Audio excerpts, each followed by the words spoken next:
video, I will show you a workflow to create realistic car animations like in the introduction. And believe me, this is one of the easiest things to do in Blender, even if you're a pure beginner. Your computer will love this technique as well because it's very light to render. You really don't need a powerful machine to create those images. So in this tutorial, we will create those shots from scratch, including the environment, the car animation, the camera animation, the render and the composition. It's a beginner tutorial, so I will try to describe every single step. Okay, let's start. First, you need a car. If you don't have one, you can download my C63 AMG for free. It's a professional car, already rigged, so ready for animation. The link will be in the description. You can use your own car or use a free car as well. I just created a video on how to get the best free cars on the market right now. I will link that video in the description. To import your car in your scene, let's say you're using my C63, you go in File, Append, you look for the blend file of the car,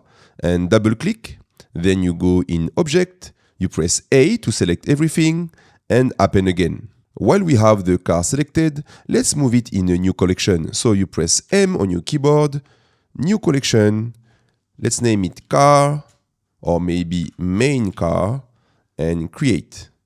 Okay, now we have a collection for the car, perfect. We don't need the cube anymore, so you select the cube and you press delete on your keyboard. The next step is to download a HDRI that we will use for the light and for the environment. And in case you don't know, HDRI stands for High Dynamic Range Imaging. It's basically a super detailed realistic image that can be used in Blender to create natural lighting and reflections in your 3D scenes. Think of it as a giant invisible bubble that surrounds your scene and acts as the sky, sun and environment all at once. To grab some cool HDRIs, you can go on polyhaven.com. Here you click on Assets and you click on HDRIs. And we are going to create this animation. So the HDRI I use is Rooftop Day. You search rooftop here, so rooftop. And this is the one, you click on it, you select 8K and you download the file. Now, let me show you how you would normally use this HDRI. So you go in Shading. To see the HDRI, we need to be in Render Preview mode, so you click on this little icon. From there, in the Node Editor, here, you select World, because we want to apply this HDRI to the entire scene. Here you press Shift and A, Search, and Environment Texture.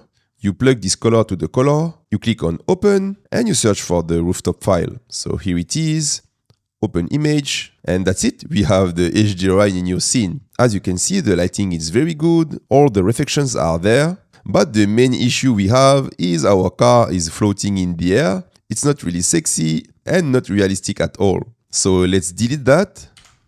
I'll go back in Layout. So to fix this issue, I will use my add-on HDRI Magic. The link will be in the description. To install the add-on, you go in Edit, Preferences, you click on Add-ons, and here you click on this little arrow, Install from Disk, and normally you should have a zip file named like this one. You select the file and you click on Install from Disk. From there, you search for Magic and be sure to have the add-on activated. Once you have your add-on activated, you press N to display the add-ons tab. And here you will have HDRI Magic. You click on it. We click on this little icon to import the HDRI. We do the same. We select the HDRI file, so rooftop, and accept. And before I continue, let me go in Render Preview mode.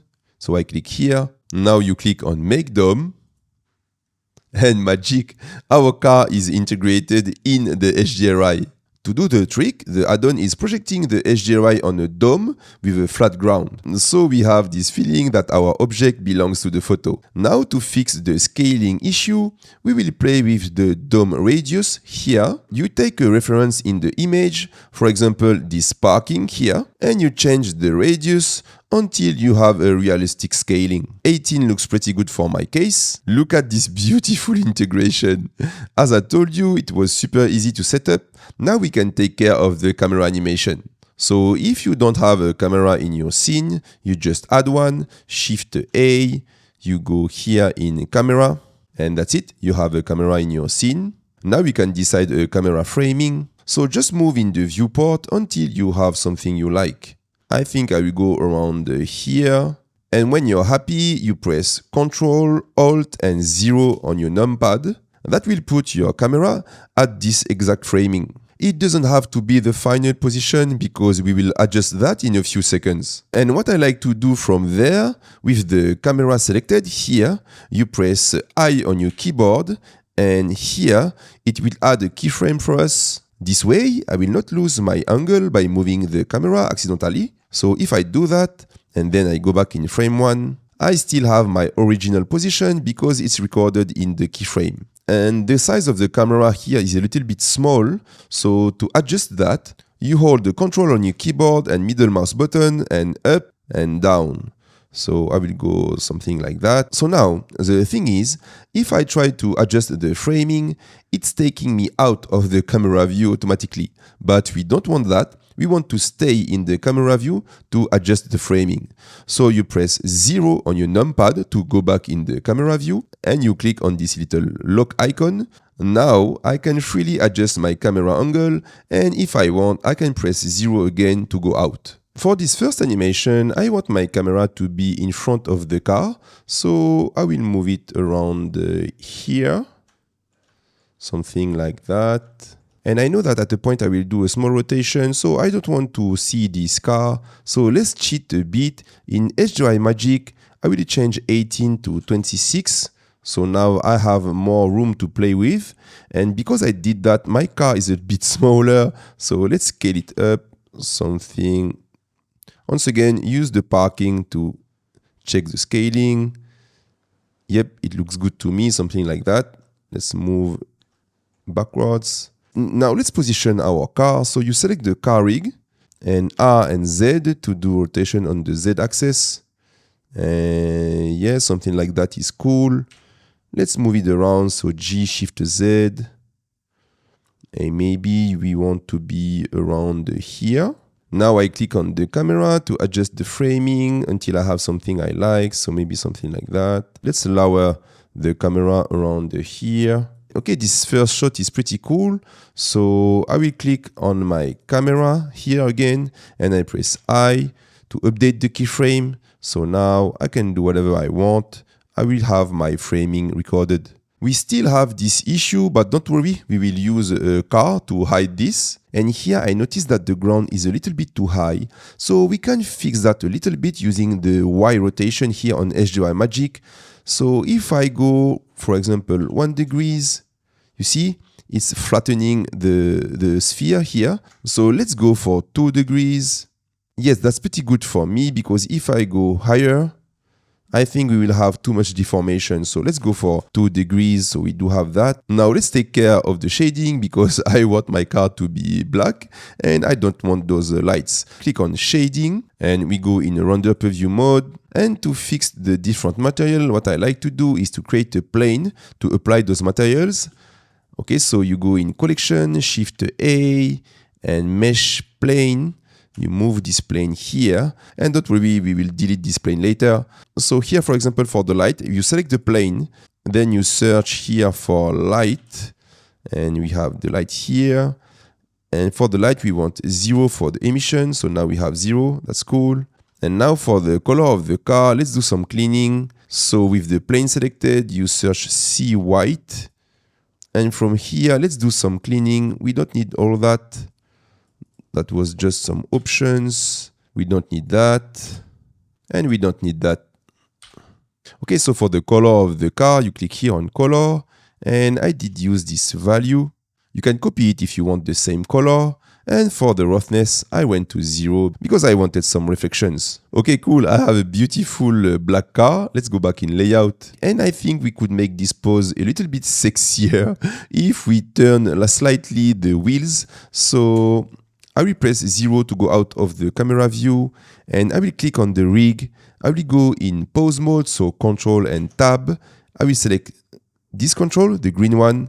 And you press G on your keyboard, just to move the wheels slightly, something like that. Let's go back in camera mode to check the result. And you can click on this icon to hide the overlays. Okay, I think maybe a bit more. Yes, I prefer that. Okay, cool. Now we have a sexy pose for our car. Now we are ready to check the camera settings. So here you go back in object mode. You select your camera and you click on this little icon. let's check the settings together. So 50mm is good for me. And here in a viewport display, I like to go 1 for the passport out because I don't like to have distractions around. We want to activate the depot field. The issue is we don't have any focus point. So let's create one right now. You go out of the camera view, you select the collection, Shift A, you go in empty, plain axes, and you name this focus. And let's move the focus where we want it. Oh, I forgot, I have disactivated, so let's go back. Okay, now I go back, I press 7 on my numpad to go in top view, and I move the focus around here. So now we have the focus here, that's perfect. Okay, maybe I don't want the focus here, maybe I want the focus on this side. I prefer to have the focus on this side, on this headlight. Now we can go back in the camera and we name the guy focus. So here in focus object, we want our camera to focus the focus object. Okay, we want the depot field as I told you, but f-stop 2.8 is too high for my taste. I like to have a blurry background, so I will go for 0.8. So now we have a blurry background. It looks more cinematic to me. And blades 5. And talking of cinematic, let's adjust the resolution of our scene. So you click here on output, and here I'm using the 1920 to 817. This is a cinematic ratio. So if you want, you can do the same. Not only you have a cinematic ratio, but you will also have less pixels to render. Okay, I think this is pretty much it for the camera. Now we can set up our final camera position, but before that, let's define an animation length. So I want my animation to have 94 frames. So here I write 94. So now our project is only 94 frames, and this is what we want. So we have, when you click on the camera, you have the first keyframe for frame 1. Now we can go on frame 94 and we can define where do we want our camera to be. So I think I want my camera to rotate like this. Yep, something like that. So I think I will go for something like that. So you press I again on your keyboard when you're happy. So now our camera will move from this position to this position. But if I change the display to viewport shading, you will see that it's a very slow movement at the beginning and then it's slowing down at the end. And I don't want that. I want the same speed all along. So you select all the keyframes by pressing A on your keyboard. You need to have your camera selected for that. And right click, interpolation mode, and you choose linear. This way, your camera will have the same speed during all the animation. Let's go back in render preview mode. I will go back to frame 1. I don't want to stop there. I want a more organic animation. So we will add some shakiness to our camera movements using the Shakify add-on. I will put the link of this add-on in the description. So when you are on this page, you click on Get Add-on, and here you click on Download. That will download the add-on file on your hard drive. When it's done, you do as usual, Edit, Preferences. Here you go in Add-ons, Install from disk. You search for the add-on file and install from disk. When you will have the add-on installed, you click on Camera and you will have this new window, Camera Shakify. And from there, we can add different effects. And let's add 2 effects. So you click on this little plus icon. The first effect is investigation, but it's a little bit too intense for our scene. So you change here the shake and you change that to close up. And we do the same, another one here. And this time you select wedding. So now we have this animation. If it's a bit too much for you, you can just use one of them. So maybe you can get rid of the wedding if you prefer, or you can do the other way around. But the idea is to add some organic movements and to avoid a straight line animation. Okay, that's it for the camera animation. Now we can take care of the decoration and hide this horrible car. And for that, I will add a car around here. It's a parking, so there should be some cars around, right? Once again, if you need the free cars, I will put a link to my tutorial in the description. So I just placed a random car wherever I need, maybe around here, so it's hiding the other cars. So maybe I want to move my car a little bit closer, something like that. Let's see if it's still hiding the other one. Yes, and here. Yes. Okay. Okay, perfect. And here I see some deformation due to the dome. It's not obvious, but you could do like me and place some stuff to hide this. It could be a car, a tree, whatever you have available. You can go on Sketchfab or CG Trader to search for free assets. And before we continue, let's render this view already, just to show you how magic it is. So here is the result. It looks fantastic already with just one button. We have a road, an environment, great reflections, the perfect lighting, all the stuff we don't have to create manually. And look at the render time. It's so light to render because it's only a car with a background. It took 8 seconds on my machine to render. Okay, now we can delete this plane I told you to create for the material. And let's add some fog. So you click on Collection, Shift A, Mesh and Cube, and here you click on this little icon, the object one, you go in Viewport Displayed and you select Wire. Now we need to scale this cube in order to have the entire scene in it, something like that. And I don't need this cube to go that deep, so I will change the Z view. I press 1 to go on the side, and maybe something like that. Okay, now you go in shading. You need to have the cube selected. You press New to create a new material for this cube. And we delete the principal BSDF. Shift A. You search for volume. And you will have the volume scatter. You plug the volume to the volume. And here you change this value to MIE. And for the density, I went for 0.001. Okay, now we have a little bit of fog. If you want more, you just have to raise this value. Okay, great. Now we can deal with the render settings. For the render settings, it's very simple. The render engine I use is Cycles, of course. Device GPU. I did use 1024 for the max samples for the render part. And I use the denoise with optics. A very important function is to activate the motion blur here. Everything else is by default. Then you go in output. In output, for the resolution, we already talked about that. 1920 by 817, 24 FPS, of course. And for the output, I did use a PNG. I think it's enough for a simple project like that. And that's it. Now you can render your animation, render and render animation. And we will check the composition in DaVinci Resolve after the second part. Now we can create the second animation with the car moving. Let's duplicate this project. So File, Save As, and you name it whatever you want. Okay, I will just put a 2 behind the file name. First, let's create the car animation itself. So I will go back here in Viewport Shading. I press 0 to go out of the camera view. I don't need those stuff anymore, so let's deactivate those. I want to hide this car, and I want to hide the dome and the sun. We don't need this plane. And now for the animation, we need our car to face the -Y direction. So you click on the rig in item and you remove any rotation you have done before. Okay, now my car is facing the -Y direction. We do have some issues with the wheel.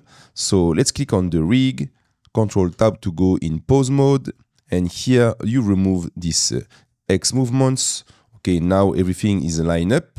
Control Tab again to go back in object mode. To animate the car, we need a path to follow. So let's add one, Shift A, curve and path. Let's move it around here. So J and X. I want my path to face the -Y direction as well. So I will rotate it -90 degrees on the Z rotation. And if you're not sure about the direction of your path, you select your path, you press Tab on your keyboard, and here you click on this little icon and you activate the normals. Now you can see the arrows of the direction. Now for the path, we want something simple. A little curve will do the trick for this animation. So you select your path, you press S on your keyboard to scale it, and you scale it until you have something like that. Okay, it's enough. You go in edit mode by pressing Tab on your keyboard. You select those 3 points and J and X, and you move them until you have a nice curve like this one. Okay, you can press Tab to go back in object mode. Now we want to attach the car to this curve, so you click on the rig, you go in pose mode, Control and Tab, you select the blue rig, okay, this one, And here you click on bone constraints, the blue bones, not the green one. Okay, the blue bones. You click on it, add bone constraint, follow path. You select our path. Okay, great. Now we want to follow the curve. Yes. We want a fixed position, and I will explain that in a few seconds. And we are facing the -y direction, so this way. Then you click on object and be sure to have 0 everywhere here to be aligned with the curve. Okay, perfect. Now I go back in bone constraint. Okay, what about this offset factor and the fixed position? The fixed position is limiting the offset factor from 0 to 1 at the end of the curve. So 1 will be the end of the curve, and 0 will be the beginning of the curve. So it will be easier for us to animate the car. Let's do that now. So I will go in frame number 1, and this time for this animation I want around 150 frames, so let's do that. Here in frame 1, you move your mouse around here on the offset factor and you press I on your keyboard. That will add a keyframe, and you do the same at frame 150. Here you write 1 to go at the end of the curve, and you press I again. That will insert a second keyframes. So now we have this animation. Okay, cool. This time it's okay to have a ramp up in the speed and then a slowdown at the end. Now we need the Rigger Car add-on to animate the wheels and rotation for us. I will put the link in the description of this add-on. It's a free add-on developed by David Gallery, but it has some issues lately, so I decided to fix it myself for the community. Once again, I will put the link in the description. Once you have the add-on, you go in Edit, Preferences, Add-ons, here this little arrow, install from disk, and you should have this Rigger Car add-on fix number 3, and you click on install from disk. Then when you click on the rig, you should have the add-on displayed here. So you click on the add-on, and to automate the steering animation, you click on Bake Car Steering, okay, and you do the same for the wheels, Bake Wheels Rotation. Great. Now if you check the animation, it's really good. Great, we have our animation done. Now we can bring back the dome here and here. And let's go back in render preview mode. So you go back in frame 1, and I want my car to start from there. So if you want to move your car around now, you need to select the path, and this is the path you need to move, okay? You don't move your car anymore, okay? You need to select the path because your car is now attached to the path, so you need to move your path. So if you want to rotate, if you want to do whatever you want to do, you need to do it with the path and not with the car. Okay, this is where I want my car. Now let me show you my first camera framing because it's exactly the same thing we did in the scene number 1. So from frame number 1, I moved my camera around here and I moved my focus point behind the car. And now the novelty is if I select my focus point, here you will notice that my focus point is moving with the car. So to do that, you click on your focus, you move it wherever you want it to be, then you select a piece of the car. So first again, you select the focus point, then you hold the shift on your keyboard, you select the car, Control P, and Object Keep Transform.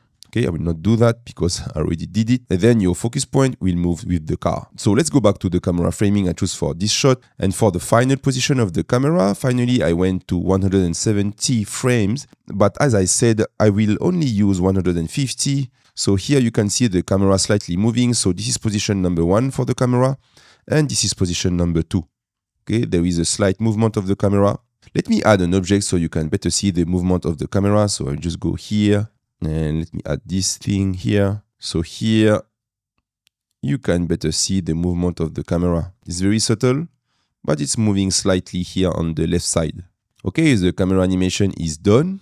And to hide this deformation here, I will use some cars. So I did put some cars around. So here, here, and here. And those cars are helping me for the realism of the animation. I wanted some shadows in the scene, so I did add a tree as well. So here, there is this tree, okay, to add some shadows. I thought it was cool. And like the cars, you can find the trees everywhere online for free on CG Trader or Sketchfab. I did use the Botanic add-on for this tree, and this is the add-on I use for everything concerning grass and trees. I will put the link of this add-on in the description, but once again, if you want, you can easily find free trees online. Okay, now we can activate our fog again, and be sure to place your fog in the correct position, because if you remember, our fog was around here for the first shot. Now we want our fog to be around here. Okay, that's it for this second shot. Now we can render everything and go in DaVinci Resolve. So if you don't have DaVinci Resolve, you can download it. It's a free software. There is an unlimited free version that you can use. Now to import a sequence in DaVinci Resolve, you open your render. So for example, this one, you select all the frames and you move them in DaVinci Resolve. If you have this, I mean 100 frames, this is not what we want, okay? This is 100 images, but this is not a sequence, so we don't want that. I will select everything and delete. And to fix that, you go here in Media, and here you click on these little 3 dots, Frame Display Mode, and you select Sequence. Okay, now I'll do the same. You select all your frames, and you move them, and now you will have a sequence. And now I can select it and press spacebar, and it will work like an animation. And if you don't know DaVinci Resolve at all, you just grab this clip and you move it on your timeline. And this is what I did to edit this animation. And then instead of grading the shots one by one, I just create an adjustment clip. So here you go in Effect, and you just use an adjustment clip like this one. So here, and you only have to grade this clip, because when you grade this clip, all the clips under it will be affected by the grading and whatever composition or effect you're using. So for this clip, I will go in Fusion tab for the composition, and all I did is to add this glow effect. You press Shift Spacebar and you search for glow, and you add this glow between those two nodes. And I use a value of 0.05, and this is with the glow and this is without the glow. And then for the grading, you create a new node, and I just use the Film Convert plugin. Okay, let me go back in the Edit tab. Now all the clips have the same grading and the same glow. And one more thing, I have a flickering issue with some clips. So let me show you here. I will deactivate the deflicker, and if I press spacebar, here you can see a lot of flickering everywhere, okay?